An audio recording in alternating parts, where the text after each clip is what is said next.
Hello everyone, so today I want to do a quick review of the 3 different storage methods for floss, the most popular methods anyway. So the first one I'm going to talk about are the floss away bags, or whatever the generic bags are. So there's a couple different things about these, and I'll give you the pros and cons.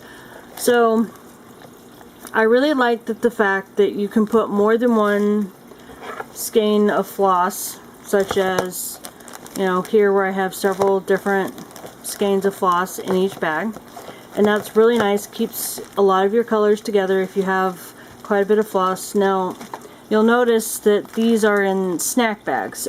One of the problems I have with these, the ones specifically sold for cross stitch, is they're smaller than a snack bag, but really not by much more than an inch.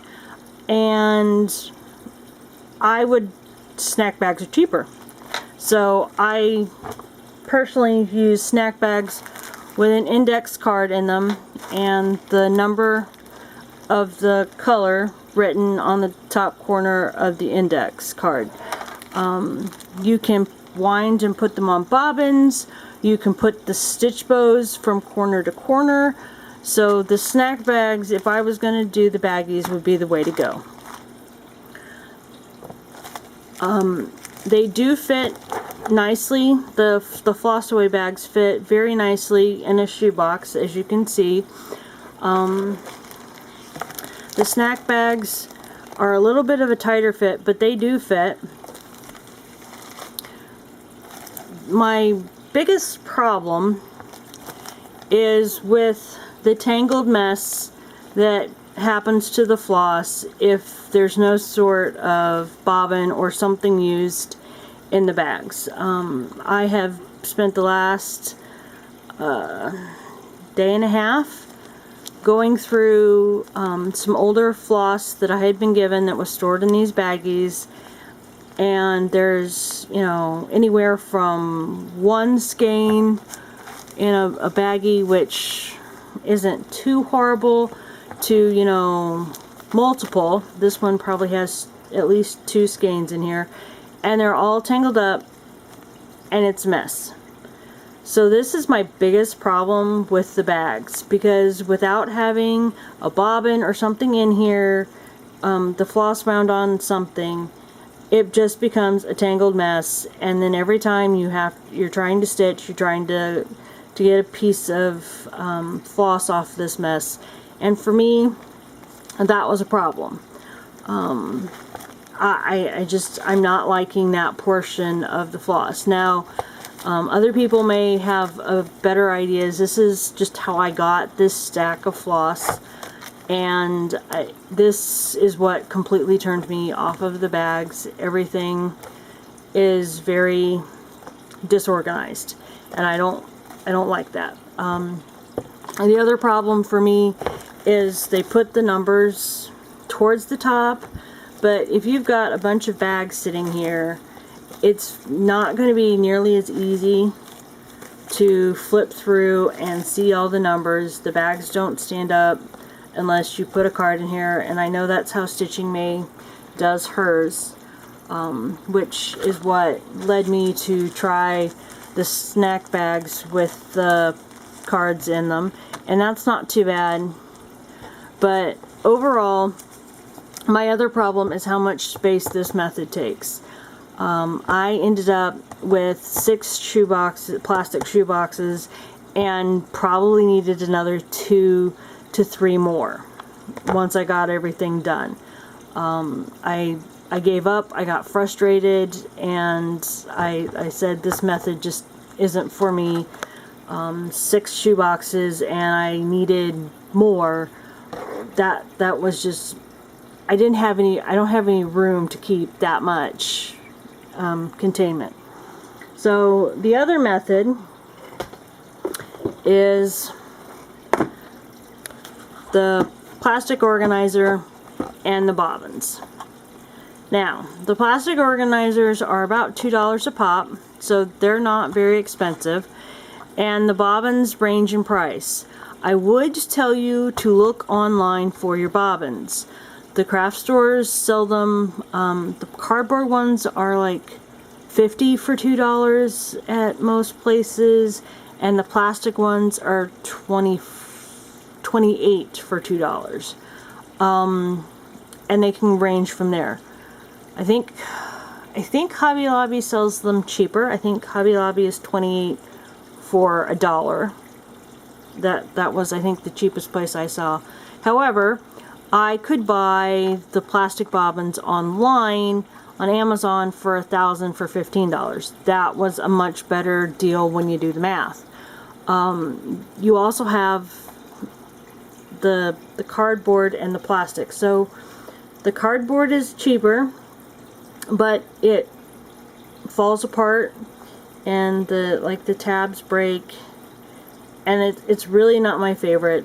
The DMC cardboard bobbins are better. I have some of those in some of my totes, and those are better. But in general, I like the plastic. It holds up better. The clip part holds better, and they last forever. I still have bobbins, plastic bobbins from almost 10 years ago that are in great shape. If you take a little acetone fingernail polish remover, you can take your Sharpie number off and put a new number on here if you need to. So this is the method. I know everybody's seen, or if most people have seen my winding video with the drill, and I said I was putting all my floss back on the bobbins. I'm almost done, and while I had floss in the bags left, I wanted to show you all three methods so that everybody kind of knew what was what. So this is the bobbin method. It's been around for eons. I had bobbins when this is the method I used back in the 80s when I first started cross stitching. I think it was the 80s. It was a long time ago.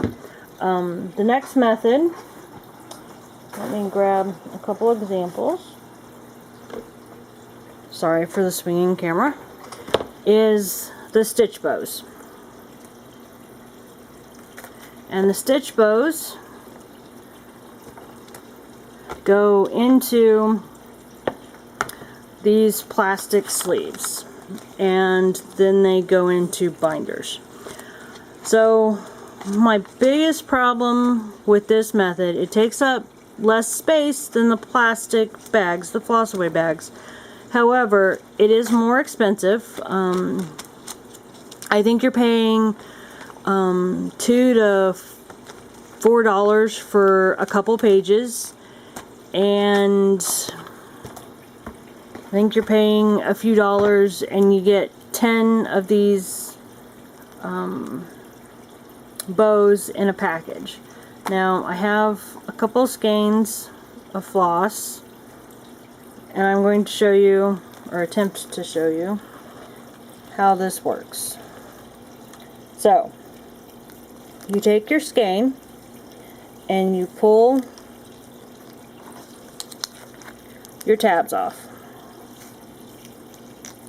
and then you just kind of find the center of your floss, and then you slide the stitch bow into each end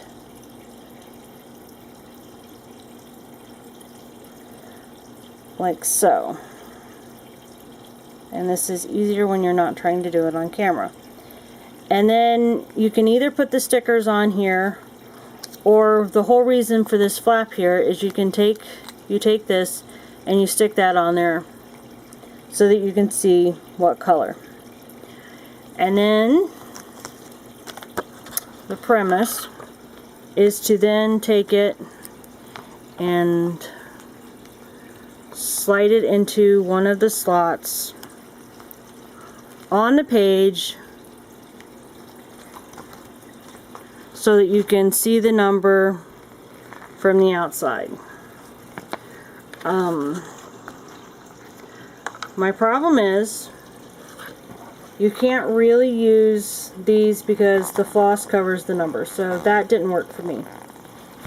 The sticker was better, but again, oftentimes the floss covers up the sticker. So I had gone to putting I had the DMC stickers, and I put the stickers on each spot so that I knew what floss was where. So that was better.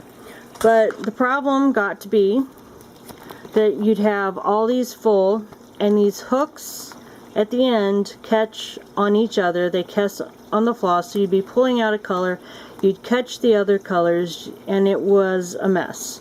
So that's why my problem with the stitch bows. It is probably one of the pricier solutions.